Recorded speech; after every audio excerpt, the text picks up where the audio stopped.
سندوں کی تعداد کے اعتبار سے خبر واحد کی کتنی قسم ہے؟ یعنی مخ- یعنی ایک تو ہے نا خبر متواتر، اس کی تو بے شمار سندیں ہوتی ہیں.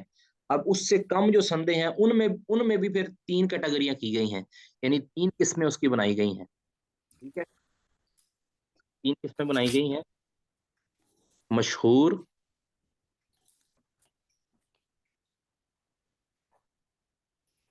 عزیز،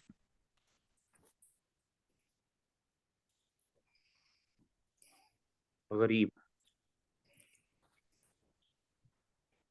ٹھیک ہے، مشہور، عزیز اور غریب. یاد رکھیں، پھر دوبارہ عرض ہے کہ یہ جو تقسیم اگر یہ مشہور، عزیز، غریب کی اگر اس لیے کی گئی ہے کہ مشہور روایت کو تو مان لیا جائے گا لیکن عزیز اور غریب کو نہیں مانا جائے گا، یا عزیز کو تو مان لیا جائے گا غریب کو نہیں مانا جائے گا، یہ اگر اس سے لیے کی گئی ہے تو بالکل باطل تقسیم ہے. اگر صرف معرفت کے لیے کی گئی ہے کہ پہچان ہو جائے کہ اس روایت کا درجہ کیا ہے، یہ مشہور حد تک جاتی ہے، یہ عزیز حد تک جاتی ہے، یہ غریب حد تک جاتی ہے، اگر اس لیے ہے تو پھر اس کا اعتبار کیا جا سکتا ہے اور اس کو جانا جا سکتا ہے. لیکن یاد رکھیں، اس کا جاننا کوئی بہت زیادہ اتنا اہم مسئلہ نہیں ہے کہ جس سے کوئی حدیث کے زید یا ذوق پر کوئی اثر ہو. مشہور حدیث بھی ضعیف ہو سکتی ہے اور مشہور حدیث بھی صحیح ہو سکتی ہے، عزیز حدیث بھی ضعیف ہو سکتی ہے اور یہ صحیح بھی ہو سکتی ہے، غریب حدیث بھی صحیح بھی ہو سکتی ہے اور ضعیف بھی ہو سکتی ہے. یعنی اس کا صحت یا ذوق کے اوپر کوئی اثر نہیں ہے، صرف راویوں کی سندوں کے اعتبار سے ہے کہ مشہور کی کتنی سندیں ہوتی ہیں اور عزیز کے اندر کتنی سندیں ہوتی ہیں، کتنے راوی ہوتے ہیں، اور غریب کے اندر کتنے راوی ہوتے ہیں. بس یہ ہم نے جاننا ہے، اور یہ چند لفظوں کی کہانی ہے. انشاءاللہ میں یہ مختصراً عرض کر دیتا ہوں. ویسے تو آپ نے وہ اصطلاحات کی کتابوں کے اندر بڑے تفصیل کے ساتھ اس کو پڑھا ہوا ہے. مشہور پہلے سب سے ہم ڈسکس کرتے ہیں. مشہور، مشہور. ٹھیک ہے، یہ پہلے جان لیں کہ مشہور لفظی طور پر اس کا تو معنی ہے کہ جو معروف ہو، جس کو شہرت حاصل ہوئی ہو، مشہور اس چیز کو کہتے ہیں. یہ عام ہمارے ہاں اردو کے اندر یہ مشہور لفظ ہے، یعنی یہ لفظ معروف ہے اور یہ مستعمل ہے کہ ایک چیز کو جب شہرت مل جائے، اور یہ شہرت یاد رکھیں یہ شہرت متواتر سے کم درجے کی.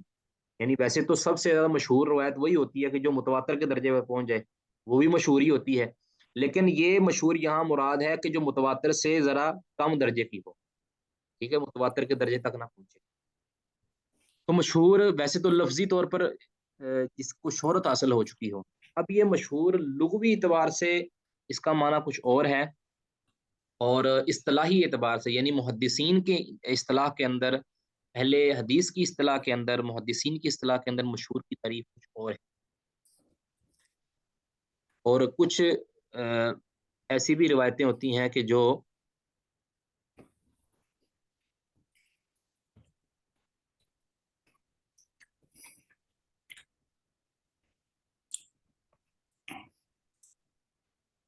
یہ اپنے مائک آف کر لیں، گزارش ہے.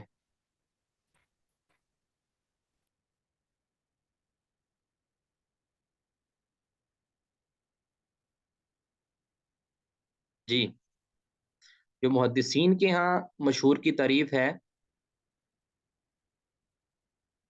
وہ میں آپ کو یہاں مینشن کر دیتا ہوں.